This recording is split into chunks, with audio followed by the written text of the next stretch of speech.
Okay, welcome to a new episode of Nate's MMA Corner. I'm Nate, and if you watch my show, you're in my corner. Today's episode is a post-fight show for UFC Fight Night. Smith versus Clark, and this was a pretty darn good card.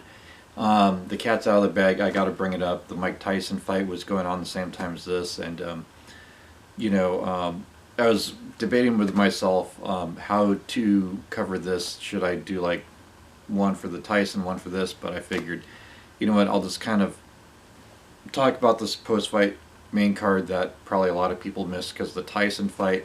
But I'm an MMA loyalist, and I watched this fight card over the Tyson fight, and I saw highlights of the Tyson fight, or sparring session, whatever you want to call it. Yeah, I mean, I will choose MMA over boxing any day of the week. I don't care who's fighting.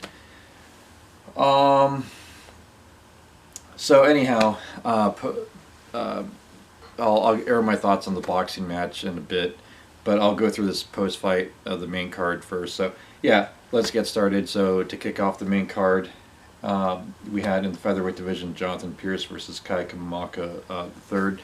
Now, Kai Kamaka III, I saw him in LFA and he looked amazing, and I picked him to win this fight on the main card. Man, was I wrong. TKO punches, win for Jonathan Pierce in the second round. I think Kai Kamaka is definitely a guy who can learn from his losses. I mean, the guy has good training partners, and I believe he's trained with Ray Cooper and the likes. So yeah, this guy is going to bounce back, I'm sure. But Jonathan Pierce, good solid ground game and just overall good fighter. Gets it done, TKO punches round 2. Then we had a catchweight bout at 139.5 against Norma Dumont Viana versus Ashley Evans Smith. And man, this one, again, I got wrong on my pick. I picked Ashley Evans Smith to win, and she lost. I picked Ashley because of the experience. This was, I believe, her 8th fight in the UFC going into well, she had 7 fights. This was her 8th fight in the UFC going into this fight. And Norma, I believe she was like 4-1 going into this fight, and she's relatively fresh as a pro, obviously.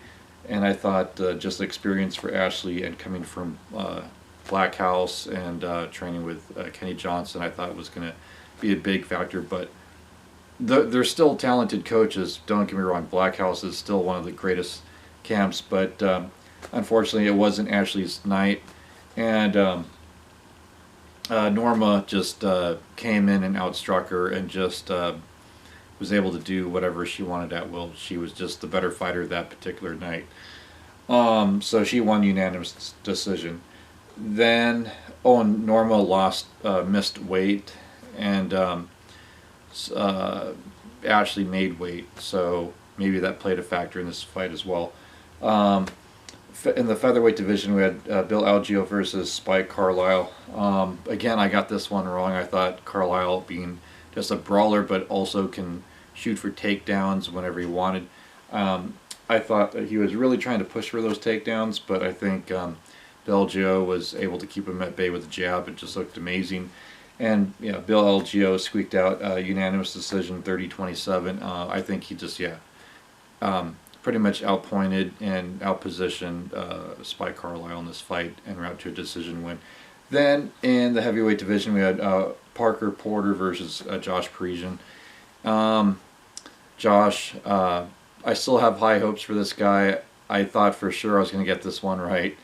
Parker Porter won, decision unanimous, and just looked good. And I believe it was like rounds 2 and 3, he just outlanded Josh, just unbelievably outlanded him. Looked incredible in this fight. His gas tank held in there pretty well, as well. Then in the welterweight division, we had Miguel Baeza versus Takashi Sato, and this was the only one I got right on the main card. Miguel Baeza went in 9-0. It was 10-0 after this fight. Submission arm triangle choke, round 2, looked amazing with that triangle choke. Then in the main event in light heavyweight division, we had tough, durable, top 10 light heavyweight. Anthony Smith versus Devin Clark. And Devin Clark, I picked him because I seen him in LFA, looked amazing, and I thought Anthony Smith was on his way out of his career in a sense. And I thought the wrestling, because Anthony Smith has struggled with wrestlers in the past, and Devin Clark, having that strong wrestling background, I thought was just going to take him down at will and pound him out to a decision, if anything, or finish him midway into the fight. That didn't happen though. Anthony Smith got it done. Round 1, submission triangle choke, looked amazing. And yeah, this was an exciting card. I knew this was going to be a card that had great matches and names that only diehards like myself know about. The casuals may or may not, and the wannabe fight fans wouldn't know these names. And yeah, this was an exciting card. Now going on the Tyson card, you know, it had, you know, Mike Tyson and Roy Jones Jr. in the main event, which went to a draw. And some people said the card was exciting for the nostalgia of it. Some people said it was boring. But I'll say this, you know, I've heard people say it was good and bad. No one would say this fight card was bad. I mean, this had exciting fights, top to bottom. I mean, quote-unquote star power aside, this fight card delivered. I mean, it had 1, 2, 3, yeah, it had, what was it, seven finishes out of 10 fights.